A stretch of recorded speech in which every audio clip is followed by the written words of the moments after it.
Paulo Bruno Dybala nasceu em 15 de novembro de 1993 em Laguna Larga, Argentina. Seu pai, Adolfo Dybala, e sua mãe, Alice Dybala, tiveram 3 filhos. A família dele, que tem origens polonesa e italiana, eram bem financeiramente. Só para a gente entender melhor, eles eram de classe média. Seu pai, que teve, como já falado, 3 filhos, tinha o sonho de ver pelo menos um filho se tornando um jogador. E essa missão sobrou mesmo para o caçula da família, ou seja, sobrou para o pequeno Dybala. Assim, seu pai fez de tudo para ajudar o garoto na corrida pelo sonho. Aos 4 anos, o pequeno começou a dar seus primeiros passos com a bola. Aos 10 anos, ele fez uma peneira no Instituto Atlético Nacional Córdoba. E por lá na peneira, ele encantou o treinador que por lá estava. E assim, o magrelinho Paulo Dybala foi para a base do Instituto Atlético. Nesse tempo, como sempre aconteceu, seu pai fazia de tudo para sempre estar ao lado do garoto. Dybala até falou que não se lembra de algum dia que seu pai não estava junto com ele nos treinamentos.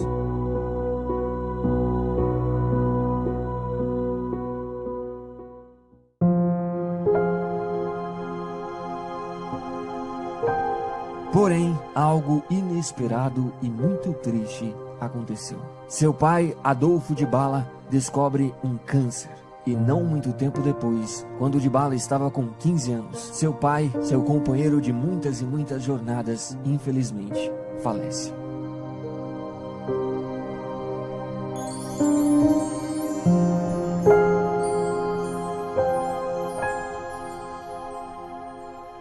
Depois do ocorrido, ele e sua família se viram obrigados a deixar a cidade de Córdoba. Mas sua mãe, juntamente com seus irmãos, juntaram forças e continuaram ajudando o jovem a prosseguir em seu sonho. Assim que voltou à sua cidade natal, ele continuou treinando, mas dessa vez em uma escolinha local do News Old Boys.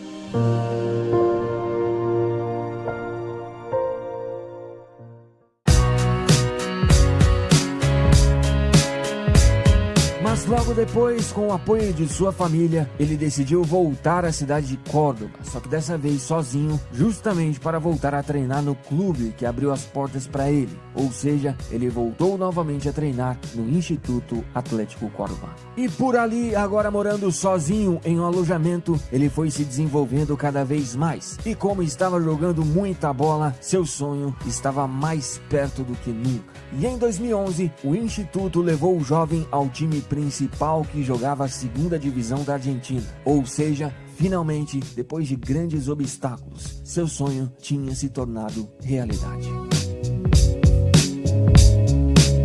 Na temporada 2011-2012, o time terminou a segundona em 3º colocado e passou o ano sem títulos. Mas o ainda jovem Dybala fez uma grande temporada de estreia. Em 40 partidas ele fez 17 gols e assim logo chamou a atenção de grandes clubes da Argentina e também da Europa. E em julho de 2012, o jogador argentino assinou com o Palermo da Itália por 4 temporadas. Na temporada 2012-2013, o jogador não era nem de longe o titular do time. O Palermo acabou fazendo um péssimo campeonato italiano e assim terminou sendo rebaixado para a Série B. Dybala fechou o ano com 28 partidas e 3 gols. Na temporada 2013-2014, continuou na reserva e o Palermo dessa vez se recuperou e conseguiu conquistar a segundona da Itália. Ou seja, esse foi o primeiro título da carreira de Paulo Dybala. Ele fechou essa temporada com 30 partidas e 5 gols marcados. Na temporada 2014-2015, dessa vez o jogador realmente ganhou espaço no time e obviamente seu grande futebol começou a aparecer para o mundo.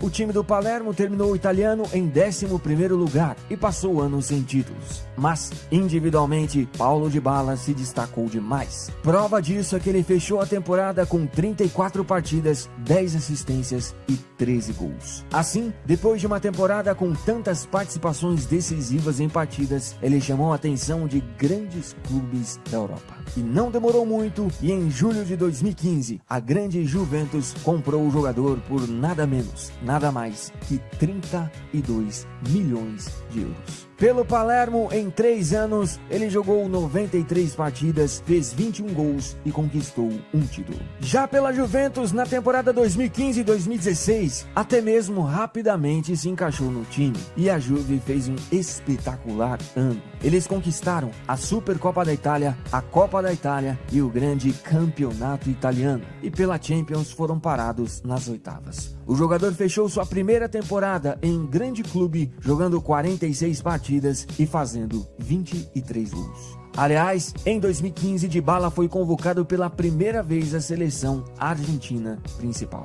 Na temporada 2016-2017, agora titular absoluto, o jogador junto com a Juve novamente fez um grande ano. Eles conquistaram novamente a Copa da Itália e o Campeonato Italiano e ficaram com o vice da Supercopa da Itália e também conseguiram chegar à final da Champions, mas ficaram apenas com o vice. O jogador fechou o ano com 48 partidas e 19 gols. Na temporada 2017-2018, novamente com a Juve, ele conquistou o grande campeonato italiano pela terceira vez seguida e também a grande Copa da Itália. O jogador argentino fechou a temporada com 46 partidas e 26 gols. Depois, ele foi para sua primeira Copa da carreira. E como nós sabemos, ele não foi o titular e viu a Argentina passar por altos e baixos nessa Copa. Assim, os Los Hermanos foram parados nas oitavas, perdendo para a França, que foi a grande campeã. Até a temporada 2017-2018,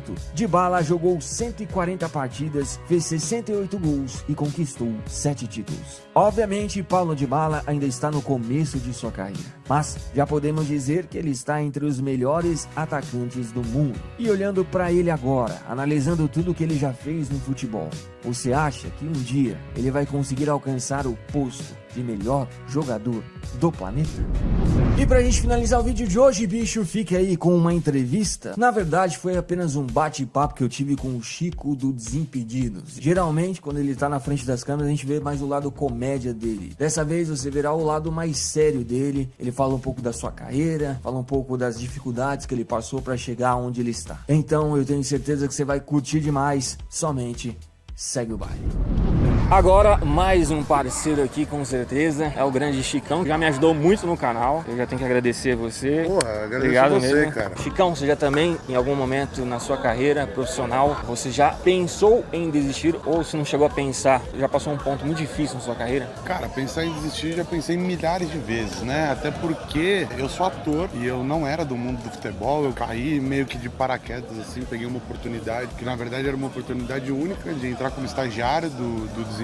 Futebol era algo que eu não manjava, que eu não sabia de nada, era muito distante da minha realidade. Como eu era ator, antes eu sempre tentei, né? O mundo artístico é tão concorrido como o mundo do futebol, né? Então, assim, rolavam algumas coisas, mas a maioria das coisas não rolavam. E aí, isso, né, como nem sempre era aprovado, como as coisas pareciam que não rolavam e não rolavam da maneira que a gente imaginava, que ainda não você vai meio que perdendo o tesão. Quando você entrou no Desimpedido, você entrou com vou entrar pra mim alcançar voos altos ou você entrou meio que... Não, foi pra tipo, eu entrei como estagiário, sabia da minha função, mas entrando numa parada do tamanho do Desimpedidos, eu falei, cara, isso aqui é um negócio que pode rolar muito pra mim. Então não é do meu universo, então eu tive que me esforçar ao máximo, estudar coisas que, né, não eram do meu universo pra que aquilo rolasse. E assim, não foi nem de desmotivar, de pensar em desistir, mas as coisas só começaram a rolar assim mesmo, pra mim, que aí foi logo depois que eu entrei no Desimpedidos, quando eu parei de encanar no que eu tanto queria, entendeu? Continuei querendo, mas foi quando eu peguei e entrei no Desimpedidos e falei assim, tá, mano, eu não vou mais ficar me cobrando tanto e não vou ficar falando assim, pô, eu sou um merda porque não tá rolando. Não é bem assim. Foi tipo a partir desse momento, quando eu parei de me cobrar mais do que eu tinha que me cobrar. Sim. Porque você vai vendo que as coisas não vão rolando, aí você vai se cobrar, você vai achar que você tá fazendo errado e, cara, não é isso. O que você acha mais difícil hoje, né, como vida de youtuber? Cara,